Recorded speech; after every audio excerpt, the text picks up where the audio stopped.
and welcome to Simple Blind Luck. I am Blind Luck, and I'll be your guide dog on our little adventure.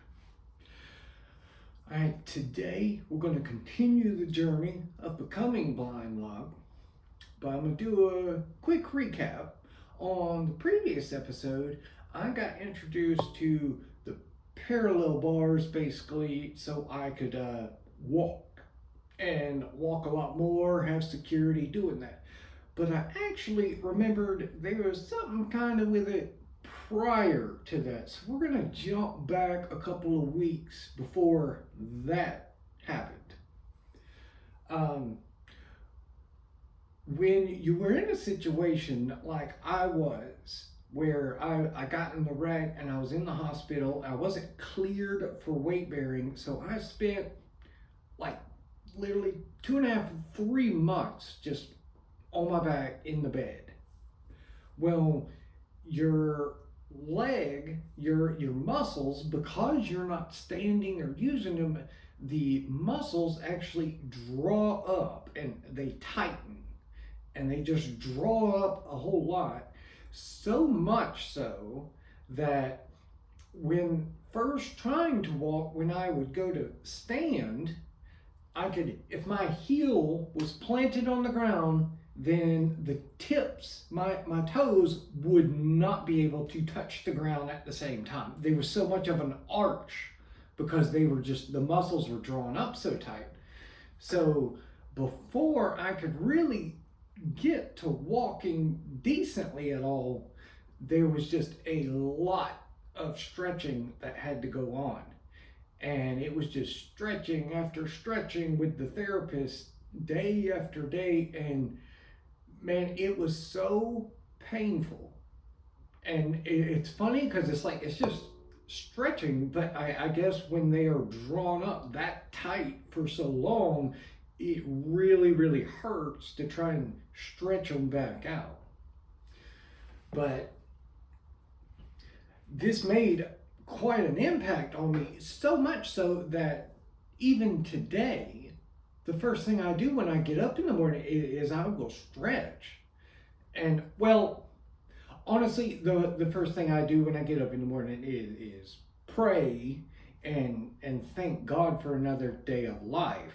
Because look, I know it's kind of cheesy, but it's true that every day is a gift. That's why it's called the present.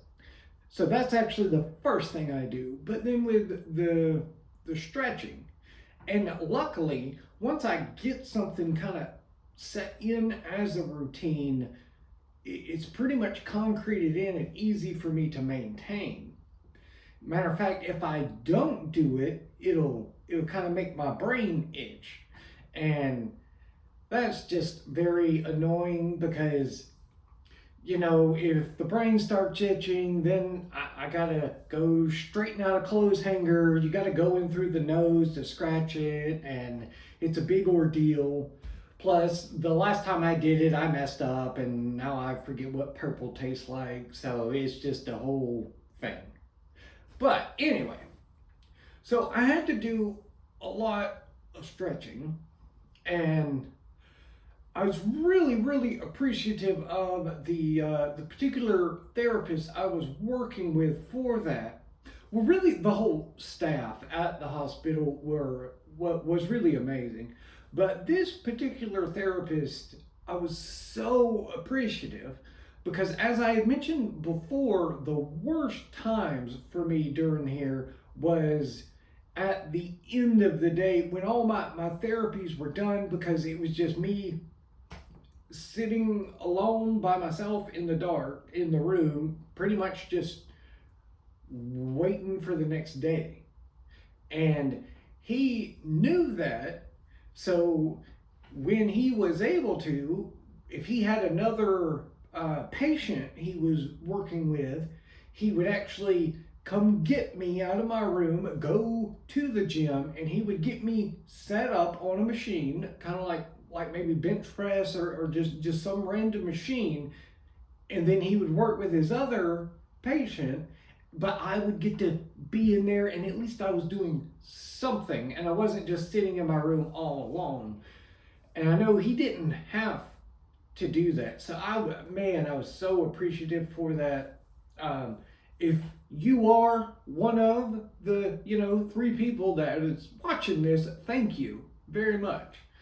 We're gonna pause for today, and today's on the bright side is, yeah, I'm blind, but on the bright side, it's actually really, really hard for those scammers online to trick me into giving away sensitive information simply because they're using the image of some scantily clad woman.